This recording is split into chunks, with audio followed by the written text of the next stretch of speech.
What was it? I found another one! I found another one! Yep, Mommy found one. I found another one!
We help rescue stranded marine mammals and sea turtles as part of the National Stranding Network.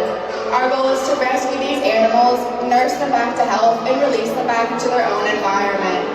So we ask that if you guys ever encounter a stranded animal, you do not push them back into the water. These animals stranded for reasons such as they're injured, too sick, or too weak to keep swimming. So the best thing that you guys can do is to keep your distance and to call our stranding hotline at 1-888-SOS-DOLPHIN. And just by visiting us here today, you're helping support our rescue efforts and you get to see these guys up close and personal.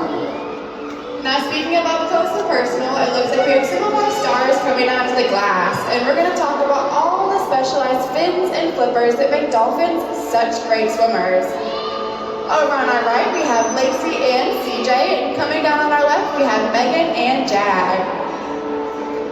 We're going to first start by talking about the pectoral flippers, which is located on either side of the dolphin's body. These flippers help them swim and steer and make lightning-quick stops through the water. Now we call these flippers and not fins because there's actually bones in them. If you were to take an x-ray of these flippers, you would find 5-finger-like digits, almost like our human hands. And up next, we can talk about the dorsal fin, which is located on top of the dolphin's body.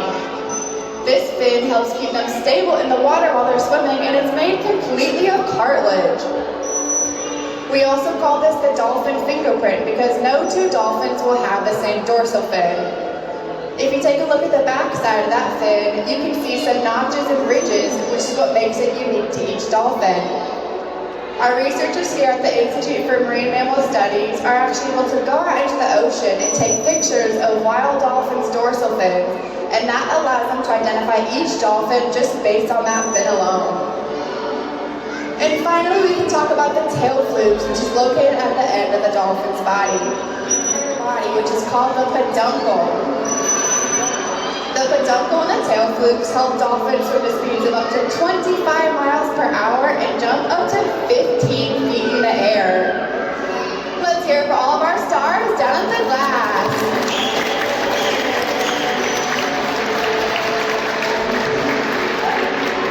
Now earlier I said that dolphins like to get a lot of physical activity and they have a whole lot of fun doing it. Both here and in the ocean, they show this off by jumping extremely high. So, for one last time, let's put our hands together and see what our boys can really do.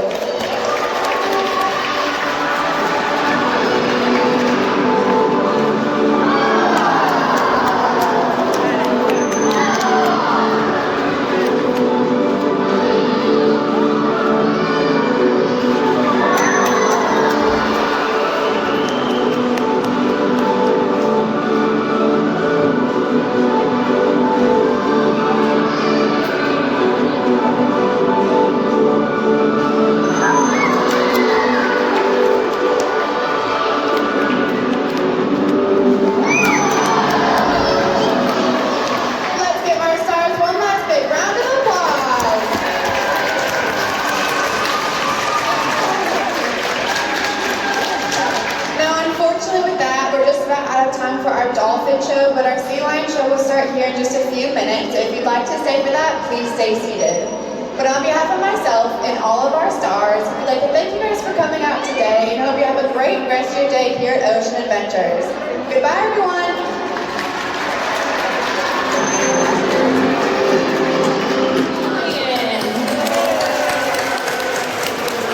Oh, wait a second, guys. Wait. It seems like Katie has something to say. What's going on? I made a mistake? She's not a sea lion?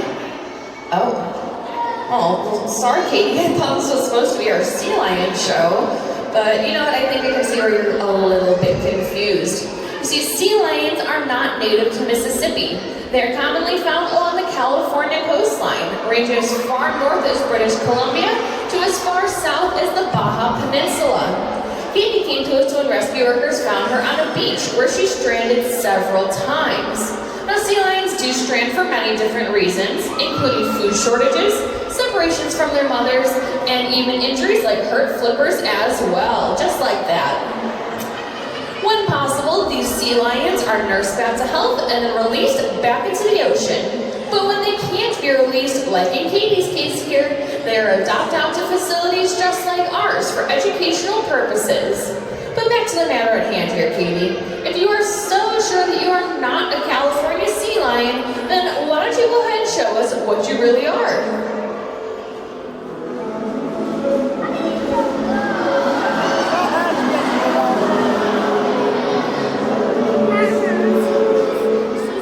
Alright, well from those awesome jumps in the water, I think Katie is seeing one too many of our dolphin shows. Does she think she's a dolphin?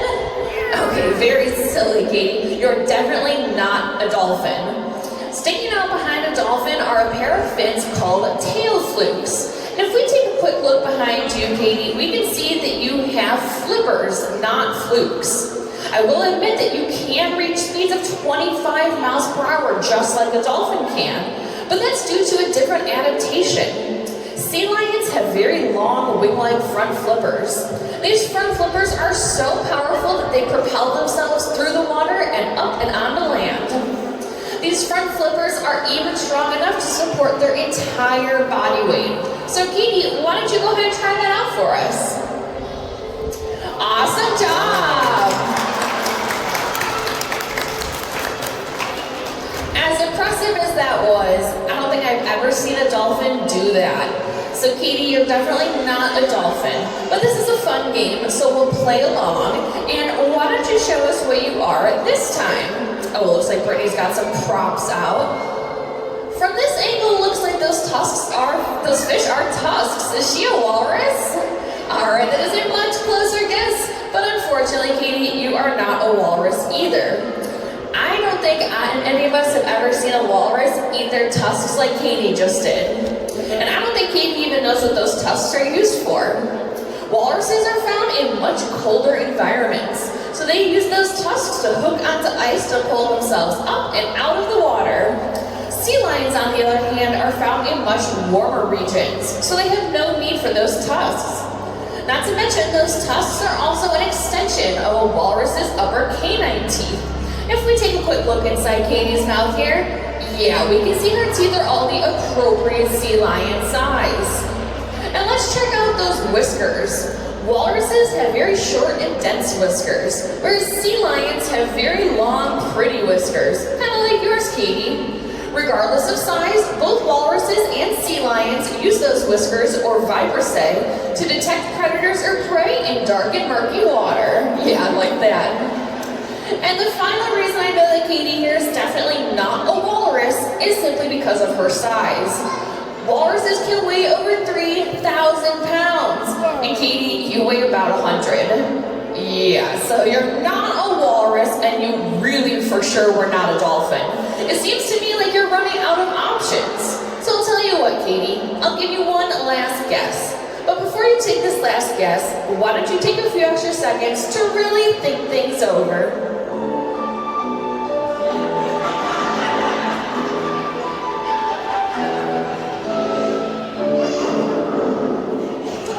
Okay, Kate, you've had a few extra seconds to really think about things. So, what conclusion have you come to? She figured it out, that's great. She's a sea lion trainer. Okay, very, very silly, Katie. You are definitely not a sea lion trainer. But since you're so confident in your answer, we can use this as an opportunity to teach all of you guys how we train our animals here at Ocean Adventures. So Katie, if you're our sea lion trainer, I think that makes Brittany here your sea lion. So what would you give Brittany if she did a really good job? Oh, a hug. That's exactly right. We use positive reinforcement, and I can't think of anything more rewarding than a sweet sea lion hug. But unfortunately, Katie, animals do make mistakes. So your sea lion Brittany is bound to make a mistake at some point. So how do trainers handle situations like that? What's going on up there? Katie! No. There are no sea lion spankings here, guys. We use operant conditioning, and while punishment might be a small part of that, a simple no or a timeout will do just fine. Never a sea lion spanking. Oh, don't be embarrassed, Katie. That is a common misconception that a lot of people have. But it does prove to us that you are not a sea lion trainer after all. And I don't know about you guys, but I think this game has gone on for quite long enough. I think it's time that we put Katie here to the test, and I have a perfect one in mind. I happen to know that sea lions have very long, flexible necks. So flexible, in fact, that they can reach their nose all the way to their back. So, if Katie can do just that on the count of 3, I think she proves to us that she is a sea lion after all. But I'm gonna need everybody's help to count to 3 with me. Ready? 1, 2, 3. Let's give it up for Katie!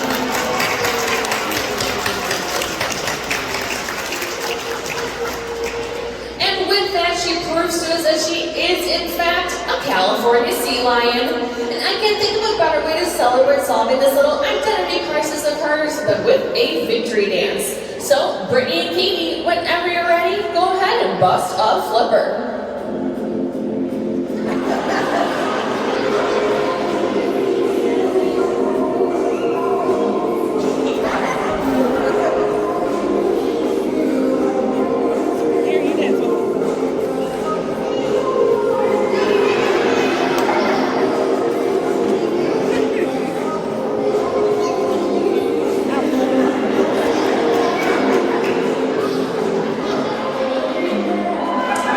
Let's give it up for those sweet sea lion dance moves.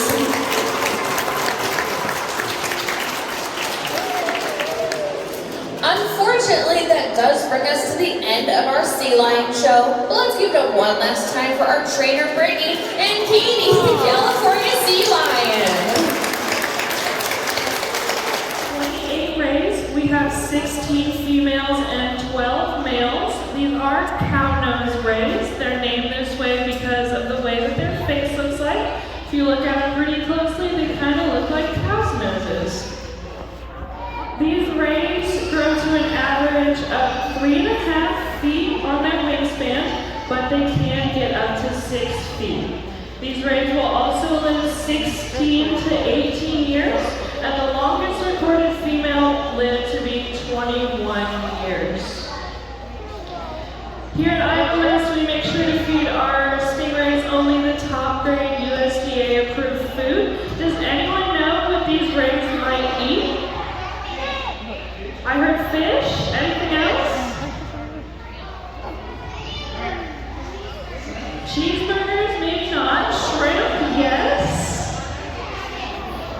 Alright, so these stingrays will eat small fish such as herring, pollock, and silver size. They'll also get shrimp, and I didn't hear it, but they'll also eat squid. These foods are similar to the foods that they would eat in the ocean. We make sure that we replicate their diet, make sure they get all the nutrition and vitamins that they need. Stingrays do not have teeth like you and I do.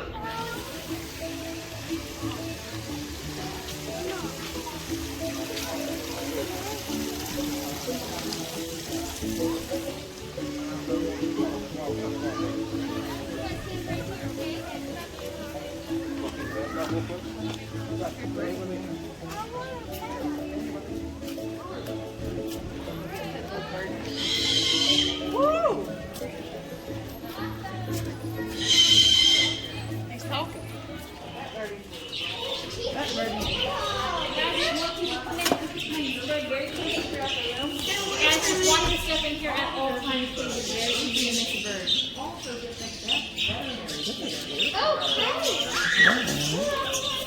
Stop eating on mine. No, stop.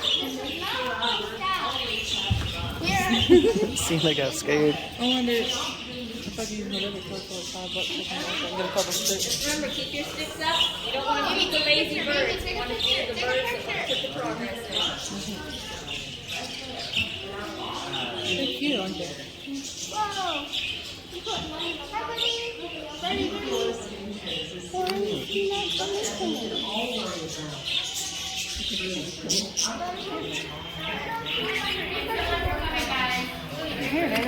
Damn, I'm good.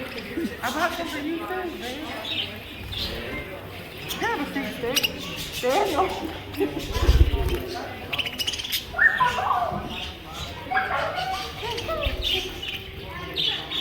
Where's your other stick go? You only got one? Yeah, this one. Got it? Are y'all fighting over it, Ellie? Hang on, look, hang on. Hang on, look, let go. Hey, her bird. Get the bird. Yeah, I kinda got my own birds to hold.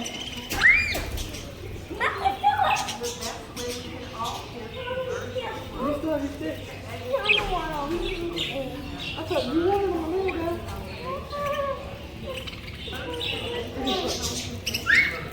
Uh-oh. got it. Don't play that one dry, it's okay. You're not hurting me. Animals, right? Have you guys seen the dolphins and sea lions yet? Yeah. Okay, well, if you haven't, you have a lot to look forward to. But I'm sure you guys did not expect today that you would get to see a real live dinosaur. Okay, he's not really a dinosaur, but he is the closest living relative. A lot of the adaptations that Mac has are similar to those found in dinosaurs. So we'll start this conversation off at the bottom and talk about his feet. So you can see he has 2 toes facing forward and 2 toes facing backwards. This is called zygodactylus, and it's kind of just a fancy word for being a perching bird, or a bird that likes to hang out in trees. Now, other bird species like chickens or turkeys, they're going to have 3 toes facing forward and 1 toe facing backwards. But regardless of where those 4 toes are positioned, all birds can use them in the same way, and they flatten them out so they can walk, run, or even do a cool moonwalk on the ground. Very nice, Mac. Now, Mac here is mainly going to use his feet, though, to climb or to grasp onto things. It gives him a lot more variability. His primary mode of transportation is actually going to be climbing instead of flying. So we're going to show off his awesome climbing skills here for you guys today. Starting out at the bottom with those zygodactylus feet, he's climbing all the way to the top. Almost there, Mac. One big push. There you go. Give it a round of applause, guys.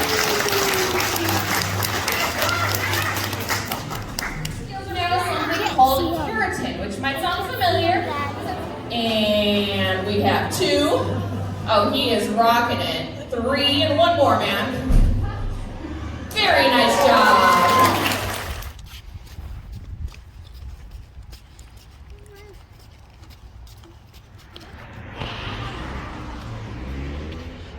That's his teeth, Mommy. I'm the best one out. I'm the best one out, Mommy. I'm the best one out. Come on.